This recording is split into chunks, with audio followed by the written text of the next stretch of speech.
Gamers, isn't summertime the best freaking season ever? You get to sit outside, you get to relax, and you get to take your time. Which isn't something I do when I do those challenges. I keep running, jumping, dodging stuff, breaking blocks. It gets insanely stressful, which is why today we're gonna relax. We're gonna try to beat Super Mario World while only walking, no running. The rules are simple.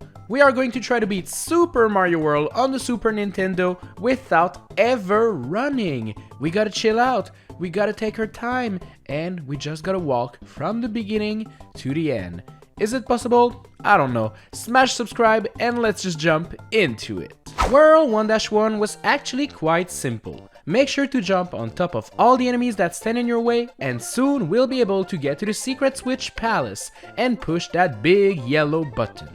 1-2 was also quite simple, but man, look at that stressed out charging Chuck running insanely fast. Chill out, dude, why so fast? 1-3 contains a couple of stretching blocks, but we can still make all jumps without running. 1-4 was easy to clear, and 1-Castle was also quite weird, but you gotta take a look at how the boss died.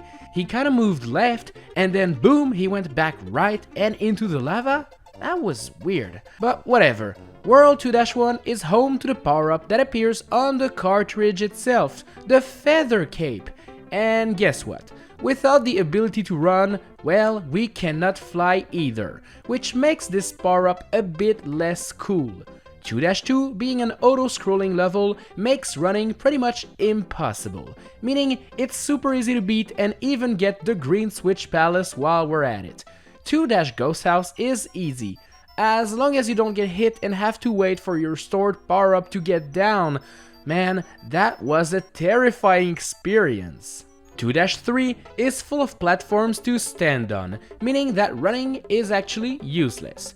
2-4 contains those pink triangles blocks, and normally you're meant to run on these to then run up the wall, but you know, that requires us to run, which we can't. Is this the end of the quest? Well, no, just hit that guy off the platform, get on top of it, and then you can reach the top just fine. 2-Castle was quite easy and even contains an escalator, so I can actually get up without even having to walk. Now this is relaxing. World 3-1 starts off easy, with a few enemies to dodge here and there, and soon you'll enter this pipe and will reach this area. You see, as soon as you step foot on the yellow platform, it starts sinking down into the lava. And normally, you gotta run super fast to the end, but since we cannot run, well, we just fall down in the lava and die. RIP. Running barely gives us enough time to reach the end, so you bet walking is actually not possible. Thankfully, if you have your pal Yoshi, well, you can just hit this block over there and then go up to reach a secret exit. So hopefully, this new path will allow us to win. Vanilla Secret 1 was very simple, and so was Vanilla Secret 2. The third one was also simple and filled to the brim with nice dolphin friends. Vanilla Fortress is an underwater level, meaning that running is not even possible cause you have to swim. So yeah, this stage was easy. World 4-1 is yet another auto-scroller, meaning that running is out of the question. 4-2 contains a bunch of wooden bridges, so you'll want to avoid falling down, but it wasn't too bad. 4-Castle is up, and this one starts off in these narrow hallways, where you have to dodge spikes and dry bones. It's all good and doesn't require running, but as soon as you enter this door, you'll notice that the ceiling is full of spikes and is coming down on you. Uh-oh.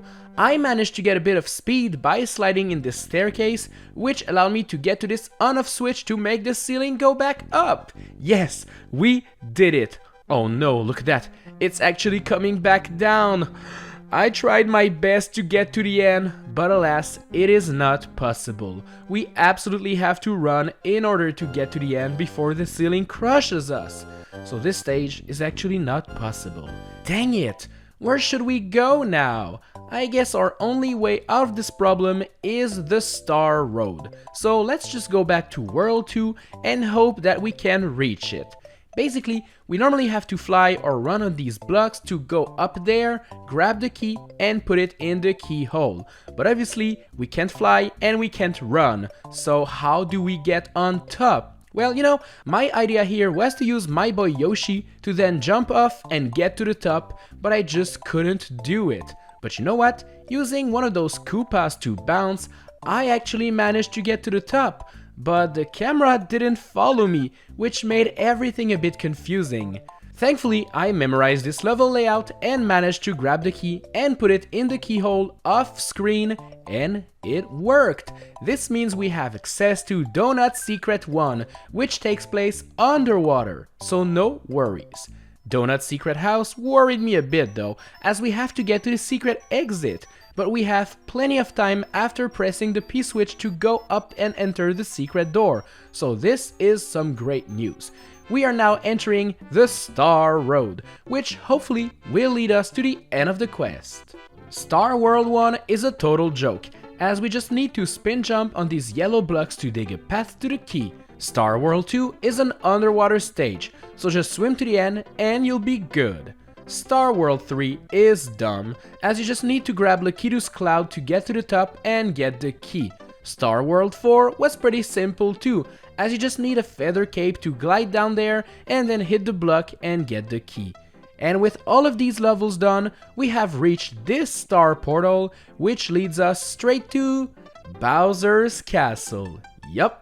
This castle features 8 different doors and you only have to clear 2 to beat the stage. And thankfully, I found some doors which I can complete without ever needing to run.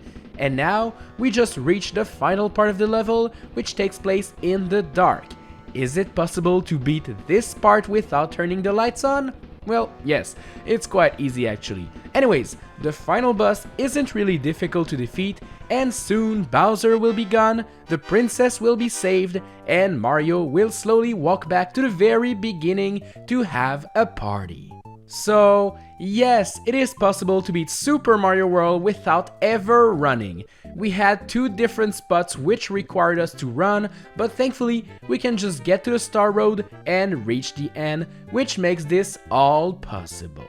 Well, I'm glad this ended like this. Like, that was actually a pretty fun challenge. I hope you enjoyed. If you did, smash like, subscribe. And as for me, well, I'll get back to just, sleeping and relaxing. See ya, gamers.